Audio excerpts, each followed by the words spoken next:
ये मैं हूँ या कोई और है मेरी तरह। हाँ हाँ कैसे हुआ कैसे हुआ तू इतना जरूरी, कैसे हुआ कैसे हुआ कैसे हुआ तू इतना जरूरी, कैसे हुआ।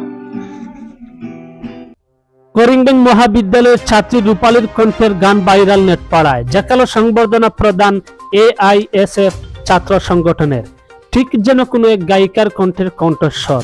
ছোট্ট শহরে বড় প্রতিভার অনুসন্ধান। সীমান্ত জেলা করিমগঞ্জে প্রতিভার অভাব নয়, তবে অনেক সময়ে প্রতিভা বিকাশের অভাবে অনেক প্রতিভাই হারিয়ে যায় আমাদের চোখের সম্মুখে। ইতিমধ্যে সীমান্ত জেলা করিমগঞ্জ তথা বরাক উপত্যকার নেটিজেনদের সোশ্যাল মিডিয়া জায়গা করে নিয়েছে সীমান্ত শহর করিমগঞ্জের বনমালীর একটি মেয়ে রূপালী দাস। কালীকণ্ঠের একটি গান পরিবেশন করে নেট দুনিয়া কাঁপাচ্ছে করিমগঞ্জ মহাবিদ্যালয়ের স্নাতক প্রথম বর্ষের ছাত্রী রূপালী দাস। যে ভিডিওটি ছড়িয়ে পড়েছে সোশ্যাল মিডিয়ায়, সেখানে দেখা গিয়েছে লাল শাড়ি পরিয়া কন্যা। গানটি অবিকল সোহাগের মতোই গাইতে দেখা যাচ্ছে রূপালীকে। অসাধারণ কণ্ঠ এবং একদমই মূল গায়ক সোহাগের মতোই। ভালো কেন বাসিলা, স্বপ্ন কেন দেখাইলা, ভালো কেন বাসিলাই আমারে, এই পংক্তিগুলো গাইতে দেখা গিয়েছে প্রতিভাবান রূপালীকে। রূপালীর এই প্রতিভার প্রশংসা করেছেন নেটিজেনরা। এছাড়া অনেকেই রূপালীকে সরাসরি শুভেচ্ছা বিনিময় করে ভবিষ্যতে ভালো এবং উচ্চ পর্যায়ের একজন গায়িকা হওয়ার শুভকামনা জানিয়েছেন।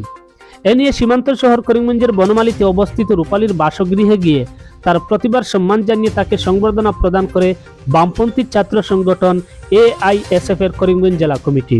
বনমালীর বাবলু দাস ও সৌমিত্রা দাসের কন্যা করিমগঞ্জ মহাবিদ্যালয়ের স্নাতক প্রথম বর্ষের ছাত্রী রূপালী দাসকে উত্তরীয় পরিয়ে মানপত্র প্রদান করে সম্মাননা জানান এআইএসএফ এর রাজ্যিক কমিটির কার্যকরী সদস্য মোহাম্মদ জাকারিয়া, করিমগঞ্জ জেলা কমিটির সভাপতি জুবের আহমদ, সম্পাদক মুজাক্কির হুসাইন ও কার্যকরী সদস্য মুমসাদুর রহমান প্রমুখ।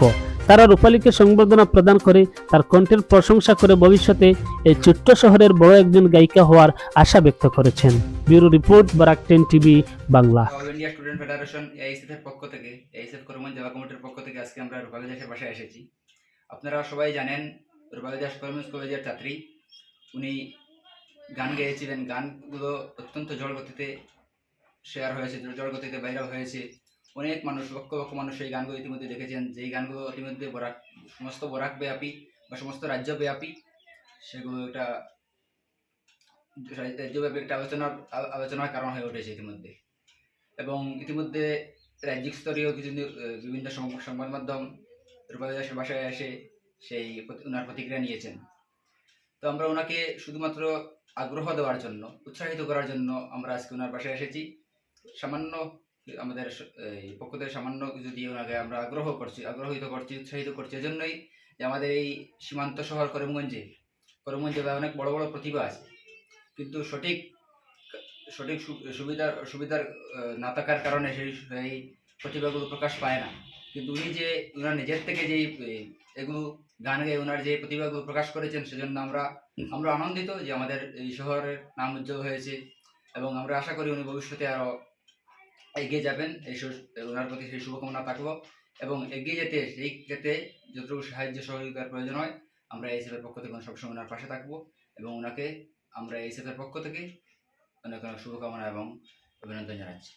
আমার অনুভূতি তো মানে বলার বাইরে, মানে কি বলবো, শব্দ দিয়ে বোঝানো যাবে না। এটাই যে লোকজন এত আমার গানটাকে এত ভালোবেসেছে, এত শেয়ার করেছে, এত ভাইরাল করেছে। আমি তো এখনো আমি ভাবতে পারছি না যে এতটুকু ভাইরাল হয়েছে গানটা। মানে কি বলবো, আমার কাছে কোনো শব্দই নেই কি বলা যায় আর না না হঠাৎ, মানে এটা মানে আমাদের কলেজে আমরা আর কি আড্ডা ছিল, আর কি একটা আড্ডা জমছিল। তো সেইখানে গেতে গেতে এই গানটা আমার একটা বন্ধু ভিডিও করেছে, ভিডিও করে ও স্ট্যাটাস দিয়েছে। প্রথমে স্ট্যাটাসে ভাইরাল হয়েছে, তারপরে কেউ একজন ফেসবুকেতে আপলোড করেছে, সেখান থেকে আরো ভাইরাল হয়েছে। কোনো শিক্ষা নিইনি আমি নিজে থেকেই গানকে আমি অনেক ভালোবাসি, শ্রদ্ধা করি, তাই গাইতে গাইতেই আমার এরকম হয়ে গেছে। হ্যাঁ, এত মানুষ সাপোর্ট করছে, এগুলো দেখেই আমার ইচ্ছা আরো বেশি বেড়ে উঠেছে যে আগে আমি গান নিয়েই বেরোবো। আমার খুবই ভালো হয়েছে যে আপনারা এসেছেন, এসে আমাকে কংগ্রাচুলেশন জানিয়েছেন। আর অনেক অনেক ধন্যবাদ।